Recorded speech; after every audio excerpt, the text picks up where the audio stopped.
What's up, PopNet? Corticon back again. Another episode of What the Gundam.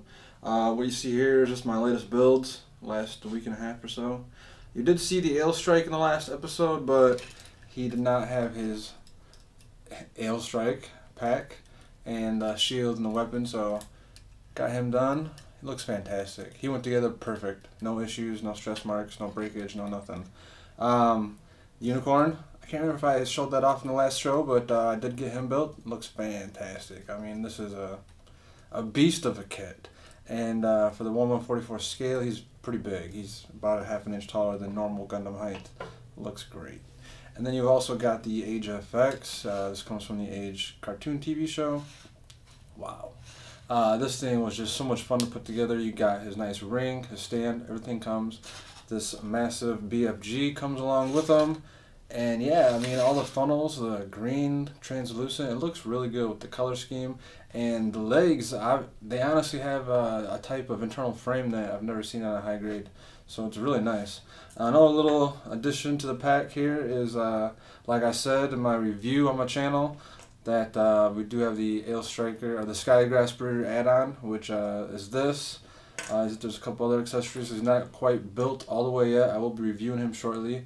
But it's basically like a machine gun, the Sword Striker, the Sky Grasper, and a couple other additional add-ons that you build. You can put everything on there. You can make this Sky Grasper look just crazy ridiculous.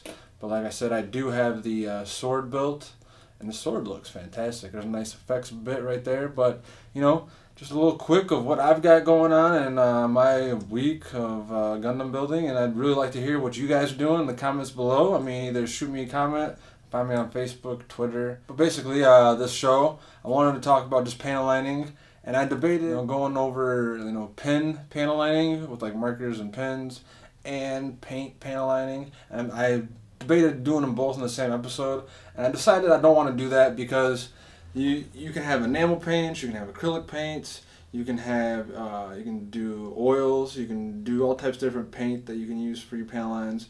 You can even use different enamels. And I wanted to just be able to do all that in one episode. And in this episode, I'm just going to go over the different ways you can panel line with a pencil, a pen, a Sharpie, a Gundam marker, the Real Touch. You can even panel line with the freaking Gundam paint markers. Lots of ideas. So, enough BS about what I got going on. Let's figure out what the Gundam. Alright, so here we go. You can see my big tub of Gundam markers and paints and everything I like to use to detail. I like to keep them in here enclosed just to give an added protection of air so they don't dry out. I also got with me a pencil. We'll get this sharpened. We'll try to panel line with a pencil. I've never done that. You might want a hobby knife, but along with these pens and pencils or paints, whatever you want to use, you're definitely going to want some Q-tips. I got these at my Big Lots for $1, and I actually like the cheaper version because they don't fray. You see how it's just a small little Q-tip there? The more expensive Q-tips are actually really plush and fluffy to give you added protection inside your ear. In addition to Q-tips, you're going to want yourself some toothpicks. And I think these were $1 something for 800, so you really can't go wrong. And then, of course, some parts. And these are extra parts that I had from my Adele high grade that you could use to make for your age. So here we go. Alright, so first out the bat, I'm going to try to use my pencil because I'm honestly curious. You could probably use a mechanical pencil or whatever, just the same piece of freaking granite. But I think I got it sharp enough. I used my hobby knife. I'm going to try to get into a panel. Now the bum deal with some of these age kits is the channels and the panel lines. They're few and far between. But I got a nice one right there. And got it in there, and I like to use the Q-tip right when I get done to wipe it away. And as you can see, it kind of wiped it away, but there's still some there, so you know what? That worked out pretty good, actually. Yeah, and I really like the way that gray looks in there. I might try to find myself a technique like that. It gives a nice gray. I'll just so we can see right here, I'll pull out the Gundam gray panel liner just so you can see an example. Along with the gray, Gundam has black, brown, and then the gray. And this, I think it's a 0.5 or 0.2 tip that allows pretty good access to the channels. So we can do side by side. Here's the gray next to the pencil. Got it in, and you can see what I'm talking about. When you use this and really fine cracks, you see how you get that bleed off there on the edge. It's not noticeable from that far away, but when you can get up close, you can see it, and it does take away from the overall effect. But then obviously I like to clean it. Finger works really good for bigger blemishes. And then so you can see that was the pencil, and then that was the Gundam pen, and I'm doing this to a camera, so I'd probably clean it up better.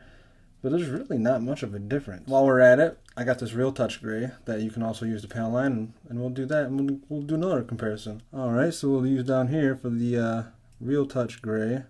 You can see this is more of like a watery texture. I can use it up here too. It works really good. It works really good on making messes and like making it look weathered. But panel lining, you can see how a lot of it goes away. And to clean it up, you'd either have to scrub real hard with this or get some rubbing alcohol.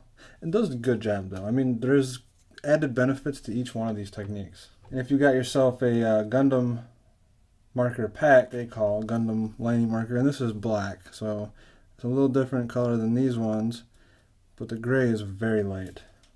There is a gray one like this, but another demonstration.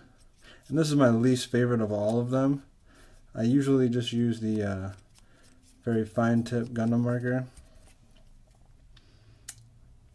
And you can see the pencil holds up really good. But lastly but not least, you can also use just a regular black Gundam marker if you really, really wanted to. You could get it there.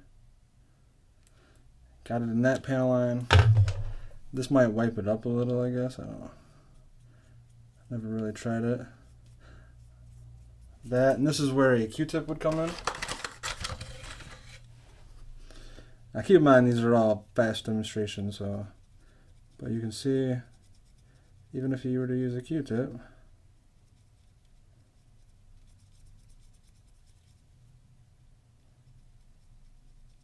how fast. See, and the Gundam marker works really good. It just takes a lot more time. But yeah, this was a quick look. You could also use a big pen or a fine tip Sharpie, or really whatever you have around the house. I mean, as always, Gundam modeling or any modeling is experimental and personal preference. So, hey guys, as always, thank you for watching. I'm Corticon. Good night.